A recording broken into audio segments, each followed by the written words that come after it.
तो हम लोग जो ऑर्गेनिक खेती शुरुआत की है अभी हम लोगों ने, वही नहीं लेकिन शुरुआत की है। बहुत बढ़िया। तो ये गाय के मूत्र से और मतलब गोबर से और बेसन से गुड़ से मतलब है, ये डाल के उसमें बना रहे हैं। क्या बनाया आपने? जीवामृत बनाया। हाँ। तो उसको डाल के जो हाँ आप चेक करके आ रहे हैं रोज गाँव में, तो वहाँ की खेती हम ही संभाल रहे हैं। अच्छा। तो वहाँ हमने खाद का प्रयोग नहीं किया, अगर खाद का प्रयोग नहीं किया है, यानी रासायनिक खाद का प्रयोग? रासायनिक खाद का कोई भी प्रयोग नहीं हुआ। इससे पहले मतलब ये प्राकृतिक खाद जो है इसे ढेंचा बुआ दिया था। हाँ हाँ, वो भी एक अच्छी हरित खाद बोलते हैं उसको। ये प्रयोग हम लोगों ने किया जी। लेकिन अभी जो अरहर वहाँ आप लोग गए नहीं हुए, अरहर खड़ी है वहाँ। हाँ। उसमें शुरुआत में बहुत से सारे सुंडी कीड़े वाला लग गए। हाँ। तो इसको जैविक में वो मट्ठा का घोल बना के जैसे बताया कि मट्ठा सड़ा दीजिए और 10 दिन 15 दिन का हो जाए, तो उसमें गाय का मूत्र मिला के और उसी को डालिए। हमने 3 बार उसमें छिड़काव किया है। तो जो लाभ हमको मिलना चाहिए था, मतलब जैसे रासायनिक दवाइयाँ वगैरह हम लोग डाल रहे हैं, तो उतना लाभ हमको मिला नहीं, लेकिन कुछ मात्रा में मतलब उसका लाभ हुआ। उसमें गड़बड़ी एक ये भी हुई थी, शुरुआत में हम उसका इस्तेमाल नहीं कर पाते। बिल्कुल, मैं यही आपका उत्तर ही था हमारा, जो आपने लास्ट में बोला यही आपका उत्तर है कि रोग आप जैसे हम नॉर्मल जो दवाइयाँ खाते हैं, तो लोगों को जब कैंसर होता है तो पहले पूरी दुनिया घूमेंगे और जब डॉक्टर जवाब दे देगा फिर आयुर्वेदाचार्य के पास जाएंगे। तो यही समस्या यहाँ भी होती है। हालांकि उसमें भी मैं 2 चीज़ें और बताऊँगा कि जो आपने खाद बनाई थी, मतलब जो भी खाद का छिड़काव किया था, उसमें और 2-3 चीज़ें हैं ब्रह्मास्त्र के नाम से, जिसमें लहसुन और नीम की पत्तियों को उबाल करके बनाया जाता है। और वो जो एक्सपर्ट हो, उसके बारे में जानकारी रखता हो या फिर साहित्य के माध्यम से आप सीख के बना लें, लेकिन उसका सबसे वो है कि आप जो अपनी फसल है उसका निरंतर निगरानी करते रहें, और जैसे ही उसके लक्षण दिखें और नहीं भी दिखें तो वो स्टेज जब आए कि जब सुंडी लगना हो, तब आपको उसको स्प्रे करते रहना है बीच बीच में। जैसे हम आयुर्वेदिक दवाइयाँ खाते रहते हैं, तो दवाइयाँ नहीं हैं, वो एक तरह से हमारा स्वस्थ रहने के लिए एक सपोर्ट है कि हमें रोग हो ही ना। तो ये एक चीज़ ध्यान रखनी है कि वो चीज़ का छिड़काव बीच बीच अंतराल में करते ही रहना है। इसमें एक थोड़ी सी समस्या आती है। हाँ। समस्या ये आती है कि जब हम जीवामृत का प्रयोग करते हैं, तो जाहिर है कि जो हमने बोया है, जो फसल हमने इसी फसल जो हमने बोई है, उसका पौधा जो है वो उठ के आता है, अच्छा उठ के आता है, लेकिन उसके साथ साथ में जो घास भी है वो भी उसी तीव्रता से मतलब पाती है।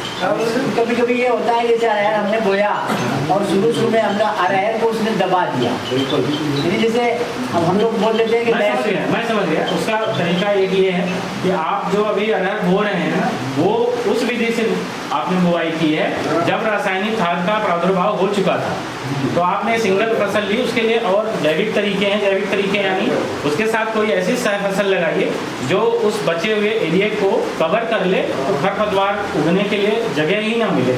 एक ये तरीका है, क्योंकि इसमें जिसे हम दवाई बोलते हैं वो दरअसल जहर है, तो वो डालने का प्रावधान तो इसमें है नहीं, और उसे डालेंगे तो वो कहते तो हम दवाई हैं लेकिन वो जहर है, वो अरहर अवशोषित करेगी और हमें फिर जो है दाल के रूप में हमारे शरीर में जाएगी। उसका ये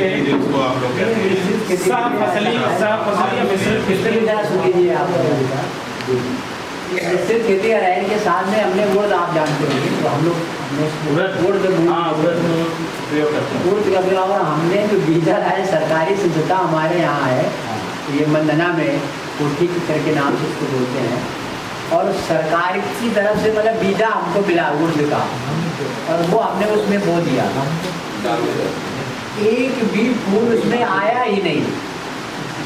और अरे आप तो सुन लीजिए पहले, और जब सरकार को हमने उसमें कंप्लेन किया कि भाई आपने ये कैसा बीजा दिया हुआ है, उसमें तो फूले नहीं आया, तो वो आए यहाँ बोले यार क्या बताएं, बीजा गलत हो सकता है, अब इसमें हम लोग क्या कर सकते हैं, है ना। तो ये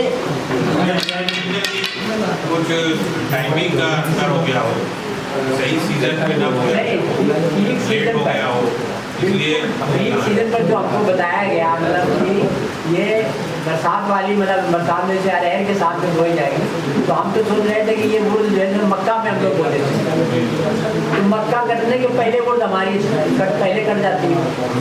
कभी कभी सीजन के अंतर की वजह से भी अगर लेट होया तो